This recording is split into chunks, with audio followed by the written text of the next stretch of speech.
Hello everyone, welcome and welcome back to Rotic. आज हम बात करने वाले हैं सिटीजनशिप अमेंडमेंट बिल के बारे में, जो इतना ज़्यादा अफवाह फैलाई जा रही है और उसके रिगार्डिंग प्रोटेस्ट हो रहा है। और ये लोग प्रोटेस्ट कौन कर रहे हैं? वही जिन्होंने पाकिस्तान बनने में मदद की थी। वैसे मैंने सीएए यानी सिटीजनशिप अमेंडमेंट बिल 2019 के बारे में और उसके जो रूल्स निकाले थे अभी मिनिस्ट्री ऑफ होम अफेयर्स ने, उसके बारे में मैंने सारी डिटेल डिस्कशन कर रखी है। आप उसको चेकआउट कर सकते हैं, मैं उसका लिंक डिस्क्रिप्शन में दे दूंगा। चलिए शुरू करते हैं। बट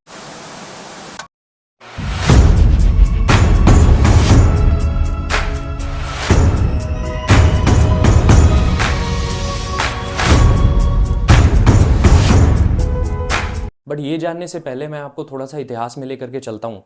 देखो, ब्रिटिशर्स जो कि बहुत चालाक थे, उन्हें एक सैटेलाइट स्टेट चाहिए था कि वो अपना इम्पीरियल जो उनका मोटिव है वो सर्व कर सके। तो इसलिए उन्हें मुस्लिम लीग और जो कम्युनिस्ट थे उससे अच्छा कोई भी नहीं था। इसलिए फॉर्मेशन हुआ पाकिस्तान का। मुस्लिम लीग ने हेल्प करी। अब देखो, गांधी यानी मोहनदास करमचंद गांधी, उन्होंने भी काफ़ी ज़्यादा अपोज किया था कि पार्टीशन नहीं होना चाहिए। कांग्रेस भी अड़ी रही थी कि पार्टीशन नहीं होगा। और पर आपको पता है कि जो पार्टीशन के टाइम पे इतनी लार्ज स्केल माइग्रेशन हुई है, इधर से लोग उधर गए, उधर से इधर गए। और कुछ तो ऐसे थे नॉन मुस्लिम जो ये मानने को तैयार ही नहीं थे कि पाकिस्तान बन सकता है। तो उन बेचारों को क्या करना, वो लोग वहीं पे रह गए पाकिस्तान में। और उन्हें बहुत ज़्यादा इंजस्टिस सहना पड़ा, क्योंकि पाकिस्तान बनने के बाद उनकी माइनॉरिटीज़ का ध्यान नहीं रखा गया और उन्हें बहुत ज़्यादा इंजस्टिस को फेस करना पड़ा। इसलिए वो पाकिस्तान छोड़ करके वापस इंडिया आए। अब इस लार्ज स्केल माइग्रेशन के पीछे बहुत सारे मोटिव थे। क्योंकि देखो, अब मोहम्मद अली जिन्ना की बात करूं तो उन्हें कोई लेना देना नहीं था कि माइनॉरिटीज़ एग्जिस्ट करती हैं या नहीं। इसलिए 1950 में नेहरू इनवाइट करते हैं प्राइम मिनिस्टर लियाकत अली खान को। और उनमें एक पैक्ट होता है, जैसे जिसे हम नेहरू लियाकत पैक्ट कहते हैं। उस पैक्ट में ये होता है कि दोनों स्टेट्स यानी दोनों कंट्री आपस में अपनी माइनॉरिटीज़ का ध्यान रखेंगी। ये इंश्योर करेंगी कि कोई भी माइनॉरिटी सफ़र ना करे। बट ऐसा होता नहीं है। पाकिस्तान बार बार अपने प्रॉमिस को ब्रेक करता आया है और हमेशा करता रहेगा, because Pakistan I think is an idea, not a state. अब जितनी भी परसिक्यूटेड माइनॉरिटी यानी रिलीजियसली परसिक्यूटेड माइनॉरिटी, वो वहाँ से फ्ली कर रही थी यानी जा रही थी, काफ़ी ज़्यादा माइग्रेशन हो रहा था। और ऐसे लोग नहीं जो डिग्नेटरीज थे, जैसे मैं बात करूँ अवतार नारायण गुजराल की, जो कि हमारे फॉर्मर प्राइम मिनिस्टर जो थे आई के गुजराल, उनके पिताजी थे। वो कॉन्स्टिट्यूएंट असेंबली, पाकिस्तान की कॉन्स्टिट्यूएंट असेंबली का पार्ट भी रहे हैं, बट उन्हें 1 साल बाद ही वहाँ से भागना पड़ा और इंडिया आना पड़ा। और ऐसे बहुत सारे अन्य लोग हैं जो वहाँ से भाग करके इंडिया आए, क्योंकि वहाँ पे ह्यूमन राइट्स का वायलेशन हो रहा था। जितने भी माइनॉरिटीज़ थी, उनके राइट्स का, उनके फंडामेंटल राइट्स का वायलेशन हो रहा था। तो इसलिए उन्हें यहाँ आना पड़ा। और अगर मैं बात करूँ पार्टीशन की, तो पार्टीशन के बाद जो लार्ज स्केल माइग्रेशन हुई थी, और उसमें अगर मैं पाकिस्तान की बात करूँ तो उसमें नॉन मुस्लिम्स की जो परसेंटेज थी वो 16% से 2% रह गई थी। Can you believe? 16% से सीधा 2%। और अगर मैं इंडिया की बात करूँ तो इंडिया में तो मुस्लिम्स की पॉपुलेशन अभी 6 टाइम्स बढ़ चुकी है, अगर मैं पार्टीशन के टाइम तक की बात करूँ तो यहाँ पे लोग कहते हैं कि माइनॉरिटीज़ हैं उनका ख्याल नहीं रखा जाता, उन्हें उनके साथ इंजस्टिस हो रहा है। I don't think so and I don't agree with this, because क्योंकि अगर ऐसी बात थी तो उनकी पॉपुलेशन बढ़ कैसे रही है। और सेम केस है बांग्लादेश के साथ, क्योंकि बांग्लादेश भी एक पाकिस्तान था जिसे हम वेस्ट पाकिस्तान कहते थे। तो बांग्लादेश में भी 28% से सीधा आपकी 8% रह गई थी नॉन मुस्लिम्स की पॉपुलेशन, जिसमें प्रोबेबली मोस्टली हिंदू बुद्धिस्ट थे, और पाकिस्तान में हिंदू सिख।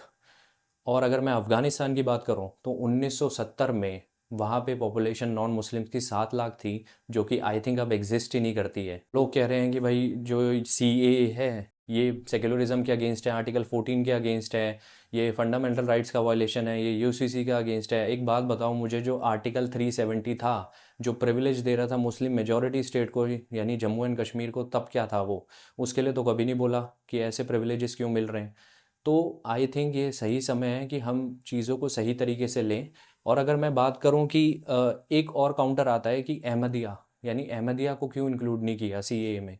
देखो, जो सिटीजनशिप अमेंडमेंट एक्ट है, इसके अंदर हम रिलीजियस बेस पे बात कर रहे हैं, सेक्टेरियन बेसिस पे बात नहीं कर रहे हैं। और जो अहमदिया है वो सेक्टेरियन है, और इसका एक और रीज़न है। और दूसरा रीज़न है कि जो अहमदिया सेक्ट है, इन्होंने वॉसिफरसली क्रिएट किया था पाकिस्तान को। अगर मैं बात करूं, जब पाकिस्तान की डिमांड उठी थी लाहौर सेशन में, तो उसमें लीडर कौन थे? ज़फ़रुल्लाह खान। इन्होंने, ये अहमदिया ही थे। अगर मैं बात करूं पार्टीशन की यानी फ़र्स्ट वॉर ऑफ कश्मीर की, तो उसमें भी फुरकन बटालियन का बहुत रोल था, और फुरकन बटालियन के जो लीडर थे वो थे मिर्ज़ा बशीरुद्दीन महमूद अहमद। ये कौन थे? ये भी अहमदिया थे।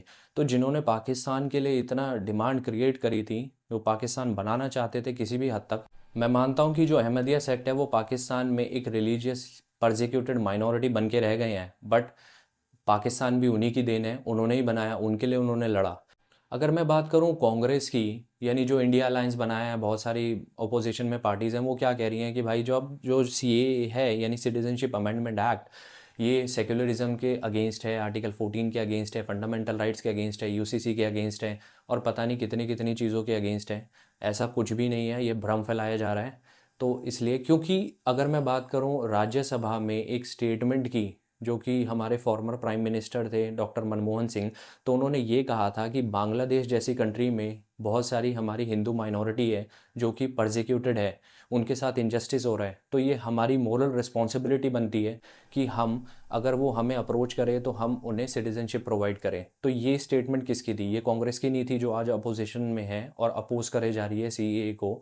हमें रिलीजियसली परसिक्यूटेड माइनॉरिटीज़ जो हैं उन्हें हमें बुलाना चाहिए। क्यों?